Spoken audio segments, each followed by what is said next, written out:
AM 560, The Answer. The content and information on Real Estate Airwaves is for informational purposes only and should not be regarded as legal advice. Real Estate Airwaves does not provide legal advice and make no warranty or representation regarding the information on the show. Real Estate Airwaves shall not assume any liability for damages of any kind whatsoever relating to the use, misuse, or reliance of this information. The listener should conduct their own investigations, analysis, due diligence, draw their own conclusions, and make their own decisions. Any areas concerning taxes or specific legal or technical questions should be referred to lawyers, accountants, consultants, brokers, or other professionals licensed, qualified, or authorized to render such advice. No fluff, no hype, no gurus. You're listening to Real Estate Airwaves on AM 560, The Answer. Get the inside information you need to find, fund, fix, and flip real estate in today's market. Joshua Ingalls and Vincent Pace share their secrets to minimize risk, maximize profit, and get deals done. We're pulling the curtain back and sharing the knowledge you need to succeed in real estate. And now, your hosts, Joshua and Vincent. All right, thanks for joining us. Today we are talking about how to buy rental properties and why you should be adding rental properties to your portfolio. You're joining us today on Christmas, so Merry Christmas and also Happy Hanukkah and Happy Kwanzaa and Happy Holidays to all you there. My name is Joshua Ingalls. I'm an active real estate investor. Over the last 3 years, I've flipped over 60 fix and flip deals. I'm also an active real estate broker with United Real Estate. And I'm Vincent Pace. I head up Barnett Real Estate Investment Finance, and we've provided millions in financing for real estate investments. So there are lots of different types of rental properties that you can acquire. So today we're really going to dive in and look at what types of rental properties are out there and which ones you should be focusing on as investors. Now, there is no right or wrong answer, but we are going to give you our opinions, of course, and just give you some facts here. So multifamily, of course, is what most people think of when they think of owning rental properties. So these could be 2 flats, 3 flats, 6 units, 5. Once you get over 5 units, that's typically considered commercial. And, of course, you know, the end goal is to have large complexes, 50 units and above. And, we spend a lot of time on this show talking about flipping of single-family homes. And, of course, you can also rent single-family homes. That's another common sort of rental property. Another one that looks more like a multifamily property is going to be condos. In that case, you generally won't own the whole building. They'll be condoed off, as they say, into separate condo units. And you might own one of them. You might own a few of them. And, of course, there is commercial as well. So this could be retail space. It could be warehouse space, or it could be office space. So commercial is another type of rental property that you can have. Now, we talk a lot about flipping properties on this show, but the reality is true wealth is built in long-term assets. So you should always be looking at not only flipping, but how can I make generational wealth and how can I create passive income? And that's really the beauty of rental properties, no matter what type it is you're building your long-term wealth. So multifamilies, let's start there. This is a great strategy because everything is under one roof, typically, unless you own a large complex. But this allows your maintenance costs to be much cheaper because you're not having to, if you have 50 doors in a complex, you're not having to replace 50 roofs. You're doing one roof at a time, or you're doing the siding on one building at a time. So your maintenance costs are a lot cheaper. Yeah, it really allows you to get economies of scale because everything's compact and in one small area. And the great thing about multifamilies is a lot of times, especially with the larger buildings, you can attract very, very high quality property managers to manage these. I mean, if you wanted to buy a 50-unit building and you wanted to manage it, you are taking on a job. And again, that's not why you're buying these types of properties. You're looking at long-term wealth, and hiring a property manager to do that is a lot easier with multifamily, and you'll get a much higher quality manager with the more units you have. Now, at lower units, you might want to be managing yourself maybe when you get rolling with that, but do expect to get calls for a broken toilet at 2 a.m. I mean, if you're the one taking the responsibility for that, it'll be on you to make sure that that stuff gets fixed when it gets broken. Yeah, a good little tip you want to keep in mind when you have rental properties is, especially with multi-units, is give your tenants a list of people to contact in case of emergency. So especially if you have a multi-unit building, every tenant should get a list. Hey, if you have a plumbing problem, this is who you need to call. Don't call me, call this plumber. So you have your selected contractors or preferred contractors on a list, and they get contacted. You could also have them contact a third party. Again, property manager, I know there's a group out there that will even collect the rents for you and even take some of those nuisance calls for you, and it's a very, very low nominal fee. And multifamily will tend to attract, a certain sort of tenant. So they'll tend to be younger, which often means you're going to have higher turnover. So typically, what will happen is they'll come to an apartment building or a multi-unit building for several years, and then, they may move out to a larger house at some point, or maybe their family grows beyond the size that can be accommodated by that building. So you're going to see tenants changing on sort of a regular basis. And I think it varies depending on where you are as to how quickly they'll change. But, you should probably expect every year or two, something like that, to be needing to tenant up the unit again. Yeah, my trend with, multifamilies, if I keep somebody for 2 years, that's a really good tenant. Majority of the time, because it's that younger tenant, it's millennials. Millennials like to move around from place to place. They don't like to stay put. It's easy to move, from an apartment to a house because they don't have a lot of things. Moving from a house into an apartment is a much more difficult move because they have to downsize. So, again, most people that are renting in multifamilies are many times moving every year or every couple years. And multifamilies can come in a large variety of stripes. So you can have a 2-unit building, and that's sort of the smallest, of course. And we found that, those units, you only got 2 rental incomes from a 2-unit property. So they can often be a little more challenging to get to fit your numbers, although they will work sometimes. Now, as you get up to higher numbers, you obviously get greater and greater economies of scale, obviously requiring additional capital to get there and also additional time to manage. Yeah, and so starting with the 2 flats, and again, the larger buildings you get, you definitely need to get that property management in place. And something you need to keep in mind, especially with multi-units, if you get one bad apple in your building, it will affect your entire building. I've seen where one bad tenant literally makes everyone else in the building move early, which is not a good thing. So you need to be very diligent on bringing in the right tenants.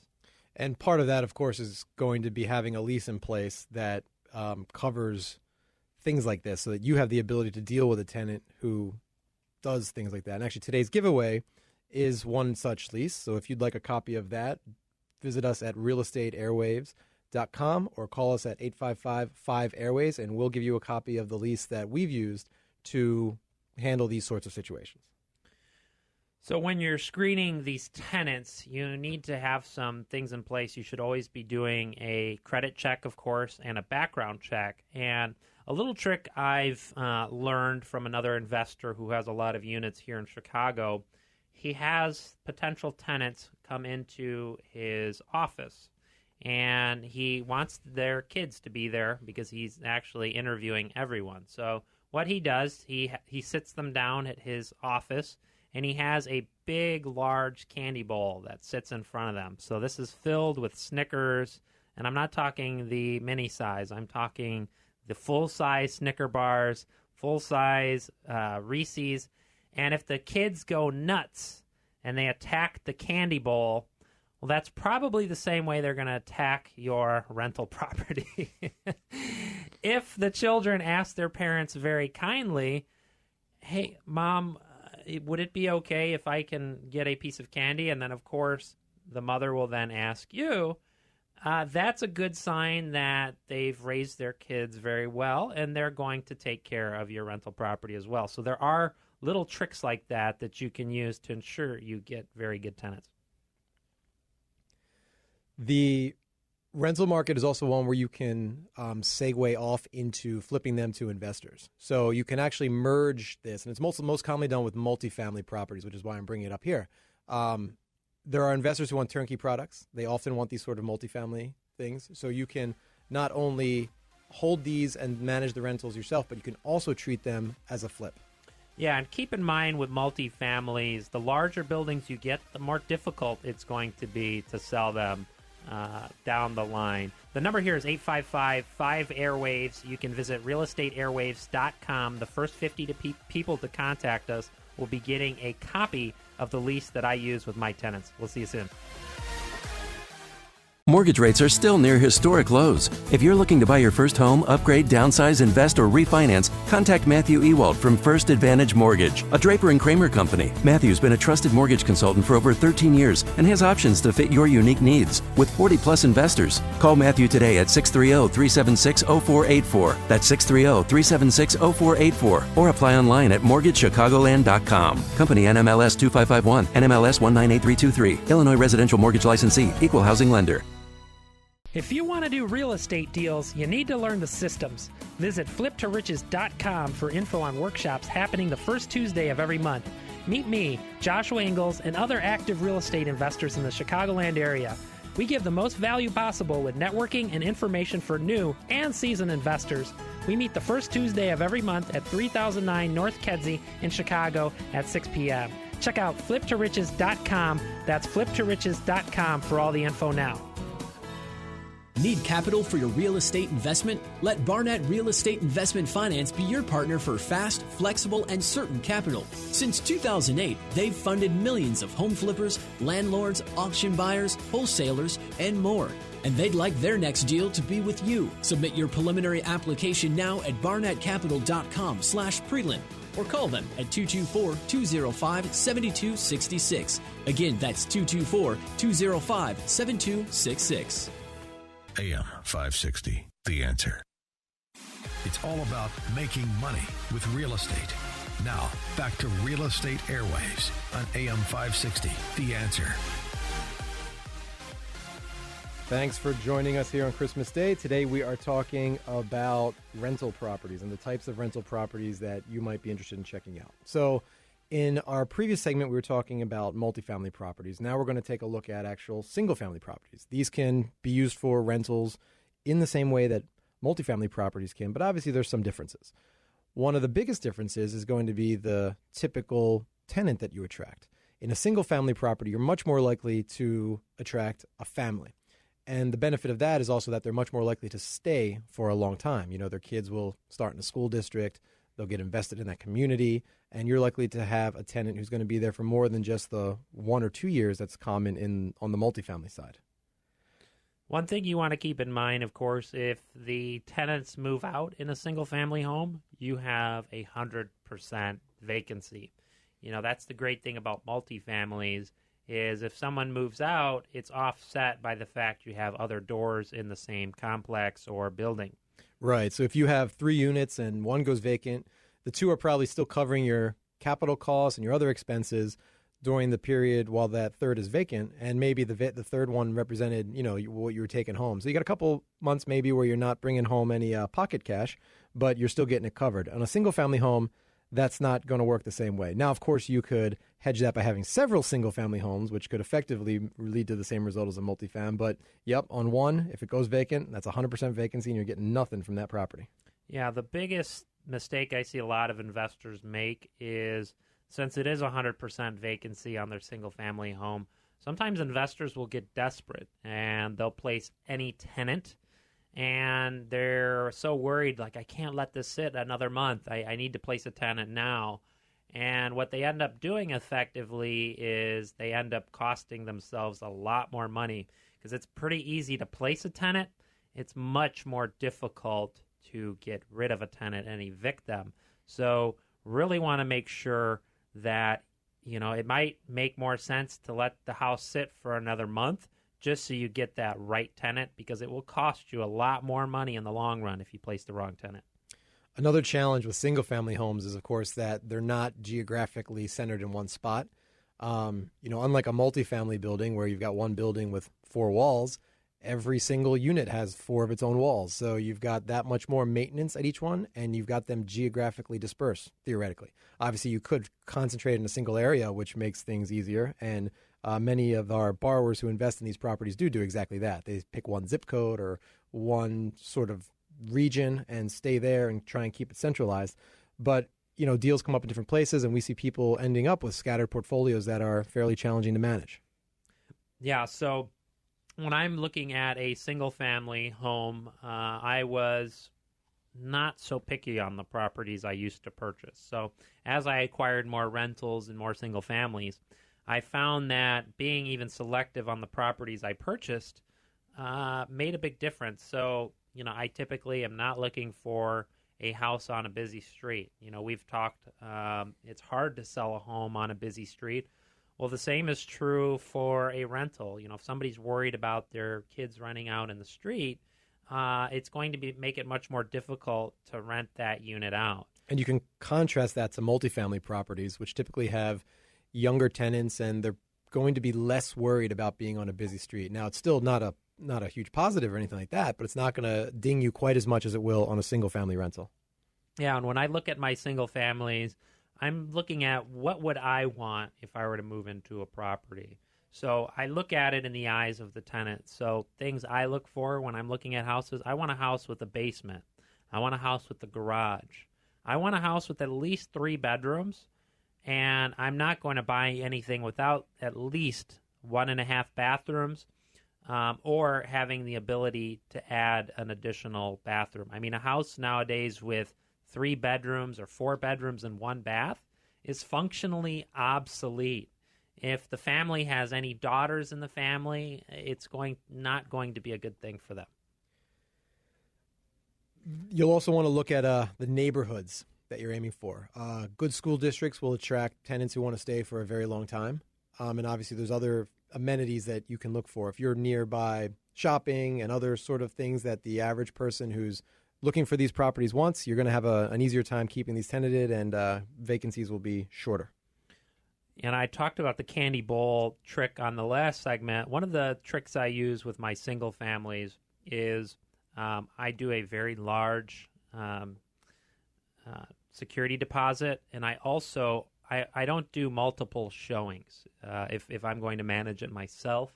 Most of the time now I use a property manager, but when I was managing it myself, if they have a large security deposit, this tells you that this is in fact somebody that is reliable and knows how to save up money. Another thing I do to weed out people is I do one showing. It makes it easier on me, and it also weeds out people I don't want renting my home. So I like doing one showing on Saturday morning at 7 a.m. That, you heard me right, 7 a.m. on Saturday morning.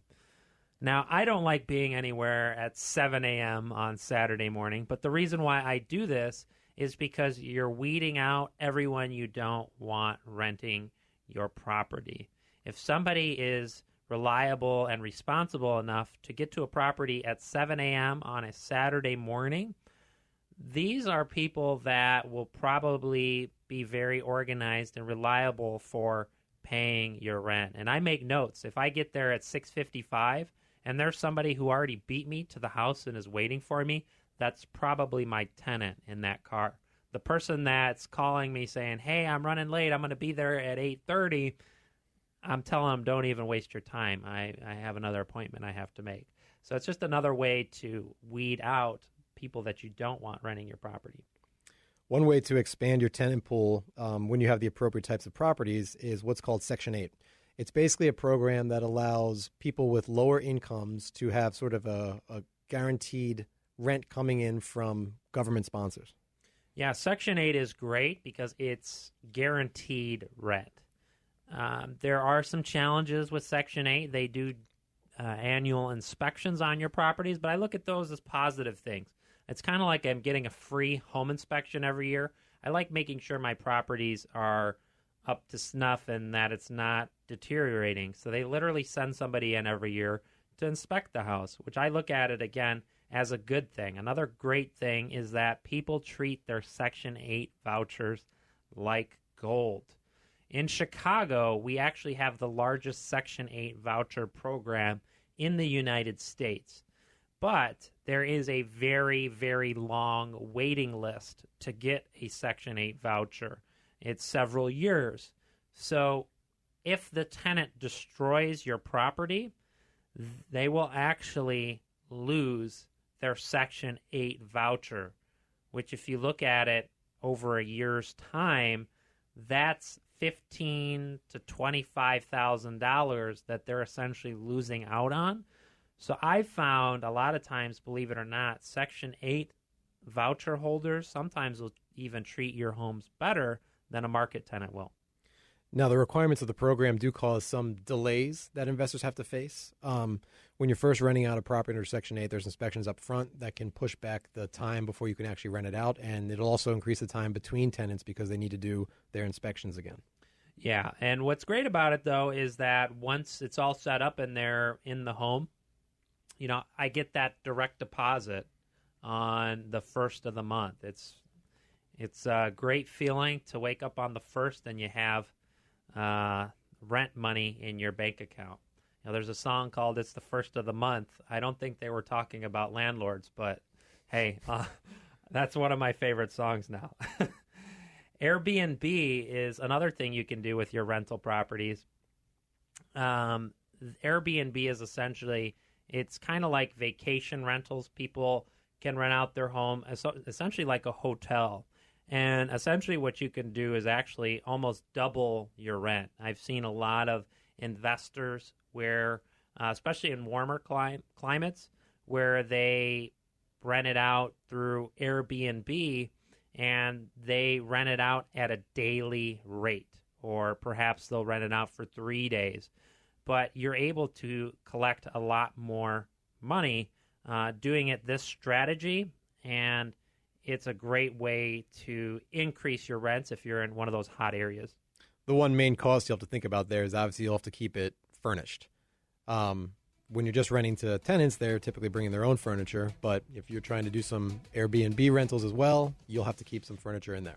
And you also have to have someone that cleans it as well. The number here is 855-5-AIRWAVES, or you could visit realestateairwaves.com. The first 50 people to contact us will be getting a copy of the lease that we use when we work with our tenants. We'll see you soon.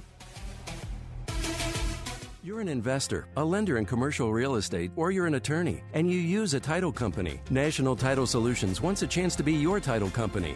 Give them a shot at your business, and you'll find out why they're the best choice. Most title companies keep banking hours and have no flexibility. National Title Solutions will do whatever it takes on your timetable. You'll save money, too. Give them an opportunity and see the difference. Convenient offices all over. National Title Solutions. Call 800-NTS-2700. 800-NTS-2700. This is Joshua Ingalls, broker with United Real Estate and radio show host. When I need to pre-qualify a buyer, I use Matthew Ewald from First Advantage Mortgage, a Draper and Kramer company. I've worked with Matthew for over 2 years, and I highly recommend him to all my clients and investors. Call Matthew Ewald today at 630-376-0484. That's 630-376-0484, or apply online at mortgagechicagoland.com. Company NMLS 2551, NMLS 198323, Illinois Residential Mortgage Licensee, Equal Housing Lender. The Chicagoland Real Estate Investment Group invites you to build your network in real estate investing and learn from the region's experts. There's no charge to attend, and there won't be any hard sell for expensive courses. Join us on the fourth Monday each month in the North Shore. For more information, visit us at meetup.com/ChicagolandREI. Again, that's meetup.com/ChicagolandREI. Meetup.com/ChicagolandREI. Need capital for your real estate investment? Let Barnett Real Estate Investment Finance be your partner for fast, flexible, and certain capital. Since 2008, they've funded millions of home flippers, landlords, auction buyers, wholesalers, and more.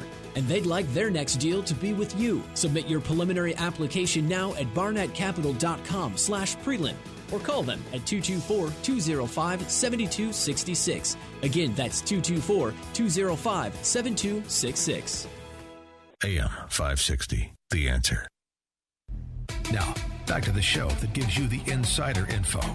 Real Estate Airwaves on AM 560, The Answer. Welcome back. Today we're talking about rental properties. In the previous segments, we've talked about multifamily properties and we've talked about single-family properties. In this segment, we'd like to discuss condos, which basically merge the two. So you have a single building with multiple individual units, and you as an investor can buy one or more of those units. Now, this actually adds an additional layer of complexity, primarily because you need to now deal with other people in a condo association. So if you're buying one of 20, you're going to have little leeway to influence things, and you're basically going to have to follow whatever the majority there is voting to do. That can include a wide array of things.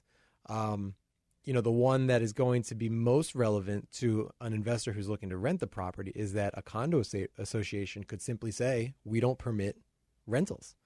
They could require owners to live there. In that case, that's going to narrow down your strategy with the property to pretty much live there or sell it. And there's a fair amount of other things that they can do. I mean, the rules can change however the association votes. Yeah, I've seen some investors that have bought condos in buildings, and the association changes the rules and doesn't allow rentals. And what ends up happening with the investors, of course, is they have to sell their properties at a fire sale because them and every other investor in that building has to sell as well. And then it actually ends up effectively lowering everyone's property value. So it's never makes sense for an association to do this. But I have seen some instances where the association gets the bright idea, hey, we used to allow rentals, but we're not going to allow it anymore. And then what ends up happening is their property values drop drastically by 70, 60, perhaps even or 50, 60%. And just as with, your standard rentals, they can also do things like ban Airbnb type rentals, which is actually becoming a common trend among condo associations. Now, one caveat to all of this is that if you own enough of the units in the building, you can get to the point where you effectively control the condo association. Now, in a situation like that, minority association members will have certain rights, so you can't do anything, but you should be able to, at least prevent things happening, such as prohibiting rentals. We actually had a borrower who was a good example of this. He started out with one condo in a building, and the association prevented him from doing certain things he wanted to do.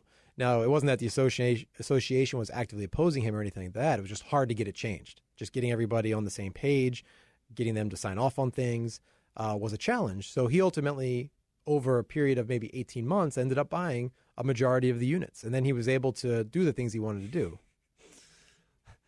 So he slowly took over the association, which is a strategy, of course, you can use. Something you want to keep in mind, too, when you're looking at condo buildings, there was a big push back in 05, 06, and 07 where they were taking these rental buildings and turning them into condos. And they weren't necessarily ever set up to be condos.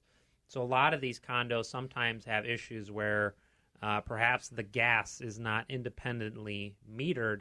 And so why do I have to keep my heat down if everyone gets charged the same? So everybody keeps their heat in the winter at 90 degrees. So there are some challenges with some associations that were deconverted from rentals into condos, and now there's this big rental boom, and now I'm seeing some areas where condos are actually getting converted into apartment buildings. So beyond those sorts of issues, another thing to consider is there's often going to be additional costs when you're dealing with a condo. There's going to be condo association fees, so they'll have fees to cover the cost of things like cleaning up common areas, maintaining the roof, that sort of thing.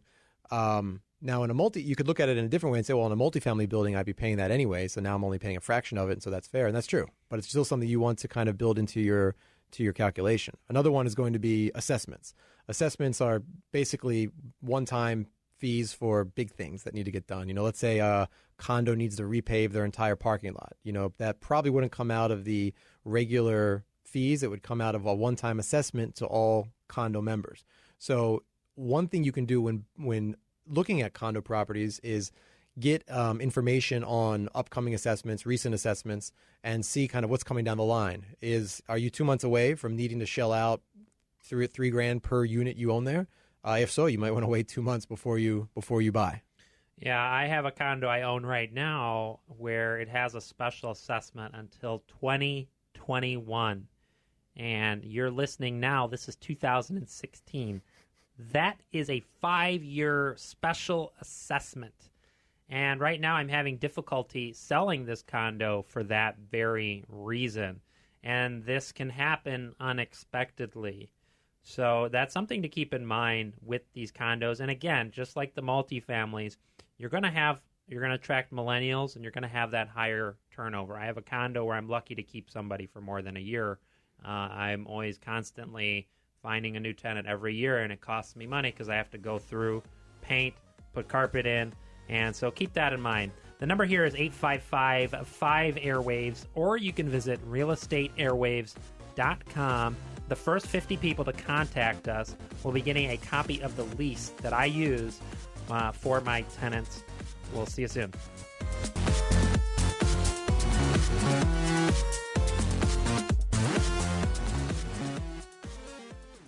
Real estate agents are cheap. Many agents will only market your home on the MLS and put a sign up. Demand more. Joshua Ingalls invests in aggressive marketing, including high-def video, 3D virtual tours, professional photography, a custom website, and mailers, so you can get the most amount of money for your home in the shortest amount of time. Call Joshua Ingalls, broker with United Real Estate Chicago, at 630-544-1504 for a free home valuation, or visit HomeTeamIL.com to learn more. Need capital for your real estate investment? Let Barnett Real Estate Investment Finance be your partner for fast, flexible, and certain capital. Since 2008, they've funded millions of home flippers, landlords, auction buyers, wholesalers, and more. And they'd like their next deal to be with you. Submit your preliminary application now at barnettcapital.com/prelim or call them at 224-205-7266. Again, that's 224-205-7266. AM 560, The Answer. Now, back to the show with real estate info you won't find anywhere else. Real Estate Airwaves is on AM 560, The Answer. Welcome back. Today we are talking about building your rental portfolio and the types of rental properties you should be looking at. Now, the last type of rental property type that we're going to be talking about is commercial. And commercial properties can be a variety of different things. It could be office, it could be retail, it could be industrial. We were talking off air. It could even be mining. It could be jails. I mean, hotels. There are so many different things with commercial, but we're going to be covering the big ones that a lot of people think when they think of commercial. Office is a property type that you can get with commercial. Something you want to keep in mind, though, is today a lot of people are working from home, and everything is negotiable in commercial. So a lot of times with office space, you as the owner, you have to cover the cost of build out. So for example, a lot of office space is these big open spaces. And sometimes the tenants, they have more negotiation power than you do in a lot of instances, because right now, at least in the Chicagoland area, there's a lot of office space available. So they'll actually have the owner cover the cost to build offices.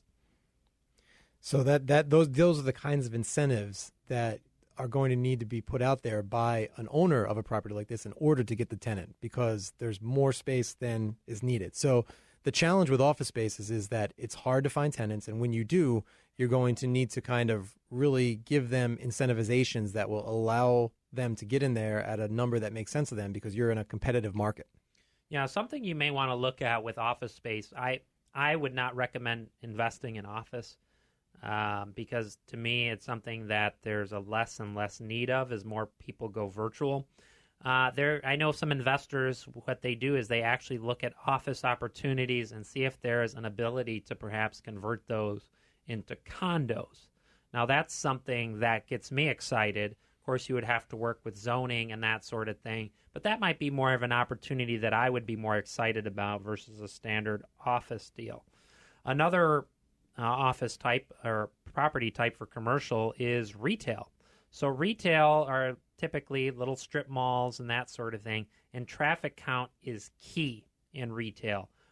How easy is it for somebody to pull into the retail space? Can they only enter the retail space going one way, or is it accessible from all four directions of traffic if you're on a four-corner intersection? I recently rented out a retail/office space that has very low traffic count. It was kind of in a suburban area, and it was a challenge. The kinds of people ended up looking at the place were people who had some sort of online shop where traffic didn't matter, people who had some sort of service, such as it was a window washer was the one who got farthest along in the process. Those kinds of people who aren't looking for the traffic. But it's much more challenging. I mean, we saw over the period that we were renting that property out, places nearby with good traffic just going quickly. And ours just sat for quite a long time, I think 6 months or so before we were able to find somebody. Yeah, and keep in mind, Amazon is a big contender. I mean, a lot of times now I'm getting lazy where I don't even want to go to the store. I order things from my phone on Amazon.com. So this is putting a lot of these small mom-and-pop stores out of business. You know we're in trouble when Walmarts are starting to go out of business. So then a third type of property in the commercial space that you might want to consider would be industrial. This is going to be things like warehouse spaces and distribution centers. Challenge in these spaces is always going to be getting the tenants there, getting it rented out, just like in other commercial spaces. Nice thing about distribution centers and warehouse space, even though people are ordering things a lot of times online, this can be areas where people are storing things. Some things to keep in mind, the really big distributors, a lot of times they're building them out themselves. Now, with commercial, especially with industrial, something that you're going to try to negotiate as the owner is something that's commonly referred to as a triple net lease. Now, what that means is that the tenant, they are going to pay your real estate taxes, they're going to pay the building insurance, and they're going to do the maintenance. Now, I have very rarely ever seen this in office space, but if you have industrial, it's something very common and something you should, of course, push for. Yeah, a sister company at Barnett Capital owns a large number of these sorts of industrial properties, and I think they're regularly doing triple net leases on the properties. And another thing to keep in mind with commercial properties in general is that the market is not very liquid for these property types. So it's not uncommon for a property that's commercial to sit on the market for several years, even if they're priced correctly. Versus a house, if it's priced right, it will sell in a matter of weeks if it's priced right. Commercial, that's not the case. And that's true as much for the sale side as it is for the rental side. If you've got some industrial space, on the outskirts of Chicago, there's only so many tenants who are going to be interested in a space like that. And it may take a while for the next one to appear after your previous one moves on to something else. A property type that I like that's considered commercial is multi-use. So these types of properties that I like may have a storefront on the main level and then has apartments above. Those are the types of commercial properties that get me excited because if that commercial space or the retail space on the first floor isn't rented out, well, you still have those apartments to help you cover your mortgage. The number here is 855-5-AIRWAVES, or you can visit realestateairwaves.com. The first 50 people to contact us will be getting a copy of the lease that I use with my tenants. We'll see you soon.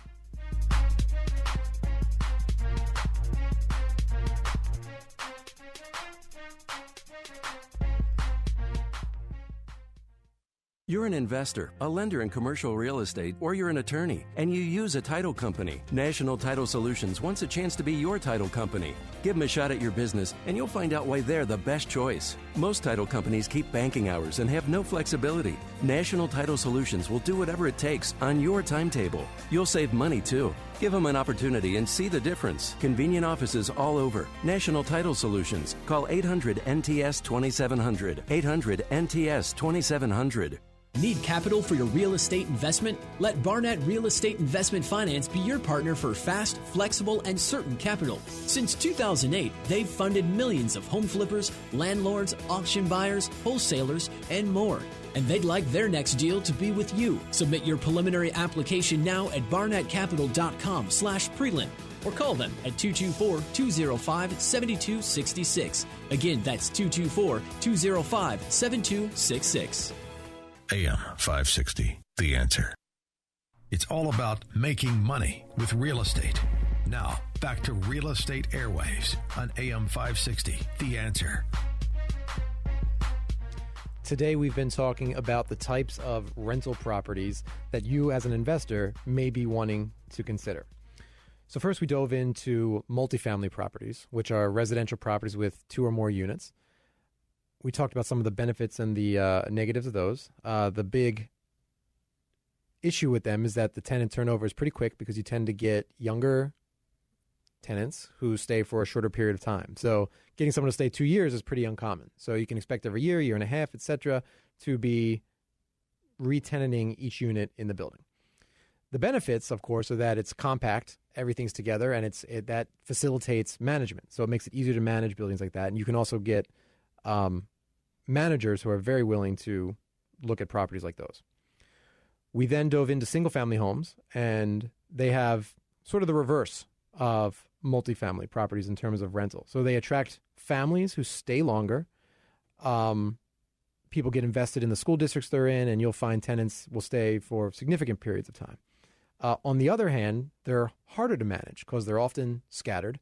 There's more of everything to deal with in terms of management. You've got 4 walls in each building instead of having 4 walls on all units, as you would with a multifam. There's things to consider on those in terms of composition. You know, one bathroom properties really aren't in the market anymore meaningfully, so you should be always looking for more than that. And you can also have the option of doing things like Airbnb and vacation rentals with those. It can be trickier with other properties. Condos kind of mix the two. So they mix multifamily and single family in that you have a single building, but you've got multiple owners of the various units, which makes kind of coordination complicated. So the big risk with condos is the homeowner association and what they can limit you to do. Most importantly, if they restrict you from renting out a property, that can screw up your entire strategy for the property and make it challenging to get any meaningful money out of it. Then lastly, we talked about commercial spaces. We talked about office and how that is challenging from various things like overbuilding and also people working from home. We talked about retail and how traffic count is always very important for those. And industrial, warehouse spaces, distribution centers. Yeah, the main thing with any property type that you're looking at is getting the right tenant. Spending the time to place the wrong tenant. It's very easy to throw up a Craigslist ad and get a bunch of applicants. It's a little bit more difficult to place that right tenant. You need to be doing credit checks. You need to be doing background checks. Now, the good ones will cost you about $100, but you can charge that to your tenant, and the $100 ones are the ones you should be paying for because they're a lot more in-depth. So take that into consideration. You can use the candy bowl strategy I talked about earlier, or meeting your tenants at your properties at 7 a.m. on Saturday. You will weed out a lot of tenants just using that one simple strategy. We hope to meet you. Our next meeting, we meet here in the Chicagoland area, if you're local, on January 3rd. It's a Tuesday at 6 p.m. at 3009 North Kedzie. You can visit fliptoriches.com to learn more about that. And we are going to be live here again on January 1st for Real Estate Airwaves. So make sure to tune in We will see you next week. The number here is 855-5-AIRWAVES, or you can visit realestateairwaves.com. Remember, the first 50 people to contact us will be getting a copy of the lease that I use with my tenants. We'll see you next week.